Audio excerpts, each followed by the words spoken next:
मित्रांनो, ज्या आईवडिलांनी जन्म दिला आणि त्यांच्यामुळे तुम्ही जगात आलात त्यांना इतके विसरून जाता.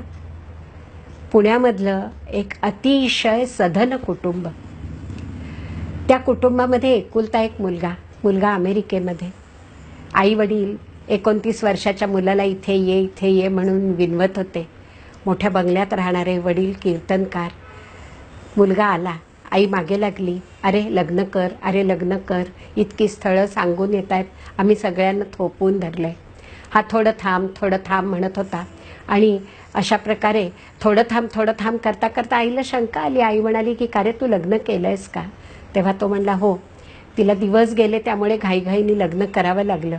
मुलगी अमेरिका स्थित आहे पण मराठीच आहे. आणि त्यांनी आपलं तिचे फोटोशूट वगैरे सगळं दाखवलं. आईला खूप आनंद झाला की आपल्याला एक नातवंड होणार आहे आता.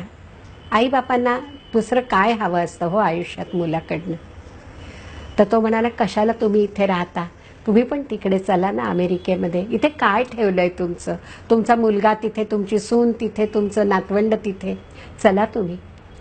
आणि असं करून तो मोठा बंगला विकायला लावला. सगळं विकून टिकून त्यांचा व्हिसा काढला, पासपोर्ट. विमानतळावर आले मुंबईला, सांताक्रूज विमानतळावर. मुलगा आत गेला, म्हणाला मी सामान चेक इन करतो आणि तुम्ही इथे बसा, तुम्ही कशाला रांगेत उभे राहता. 9चे 10 वाजले, 11 वाजले, मुलगा का आला नाही? वडिलांना चिंता वाटू लागली. त्यांनी ऑफिसरला बोलवलं. अरे 11चे 12 होत आले, अजून आमचा मुलगा लगेच चेक इन करायला गेलाय, तो आत गेलाय, तो परत बाहेर आला नाही आम्हाला घ्यायला.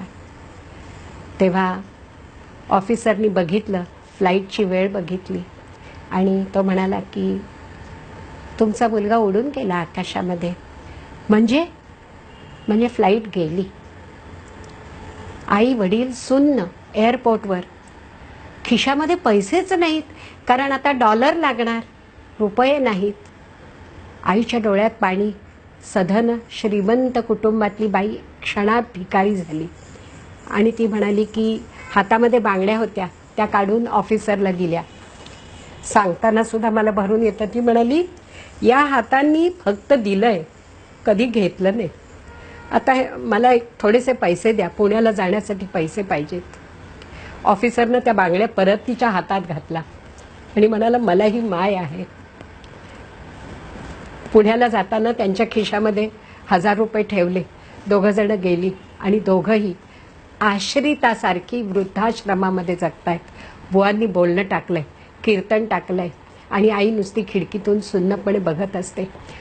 अशी वेळ जर पोटच्या पोरांनी आपल्या मायबापांवर आणली तर जगायचं कशाला, कशासाठी, कुणासाठी? मी अतिशय बेचैन आहे. राम आणि श्याम हे 2 मुलगे, आई वडिलांनी अगदी चाळीत राहणारे आई वडील हाडाची काडं करून एक वेळ जेवून त्यांना शिकवलं. IIT मधनं 2 जण ग्रॅज्युएट झाले. राम आधी ग्रॅज्युएट झाला, अमेरिकेला गेला. 60% पैसे जास्त मिळतात म्हणून आकर्षण वाटतं लोकांना. श्याम पुन्हा IIT ग्रॅज्युएट झाला आणि रामने त्याला तिकडे ओढून नेलं. दोघांनाही डॉलर भराभर, आपल्यापेक्षा 60 पट जास्त पैसे मिळू लागले ना. आईबापांना नियमित पैसे पाठवू लागले. चाळीत कशाला राहता, मस्तपैकी तुम्ही ब्लॉकमध्ये राहा. श्रीमंत वस्तीत ब्लॉक घेऊन दिला. पण आईवडिलांचं मन त्या चाळीत रुतलेलं होतं. आणि चाळीमधल्या बाबल्याशी त्यांचे जे संबंध होते मुलासारखे, ते तसेच राहिले. बाबल्या दर 2 दिवसांनी यायचा आणि म्हणायचा, काकू काही आणून हवंय का? आणि बाबल्या अशी सगळी इकडची तिकडची बारीक नेरीक कामं काकूची करत होता. मित्रांनो, शेवटी बाबल्याच कामाला येत होता. इकडे हिरवळीवर चालता चालता एक दिवशी फटकन बाबांचा जीव गेला. तसं बघितलं तर म्हातारपणी सुखाचं मरण आलं. पण मरण आलं ना, आई एकटी पडली. बाबल्याला बोलावलं. बाबल्या आला, चाळकरी धावले. बंद ब्लॉकमधली माणसं हळूहळू येऊ लागली. मुलांना पाचारण केलं बाबल्यानी आणि सांगितलं की बाबा गेले. राम आला नाही, श्याम आला. बाबल्यानी विचारलं, हे काय, राम नाही आला? तो म्हणला, नाही, तो आईच्या वेळे येणार आहे. आईला धक्का बसला, सुन्न झाली. आणि ती म्हणाली, माझ्या वेळी कुणी येऊ नका रे.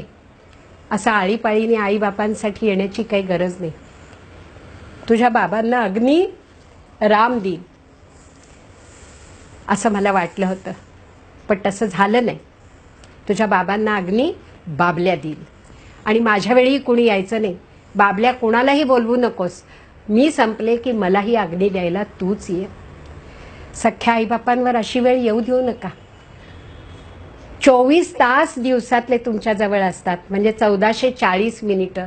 तुम्ही खूप बिझी आहात मला माहिती आहे, पण त्यातली 20 मिनिटं आईबापांना द्या, एवढीच विनंती आहे.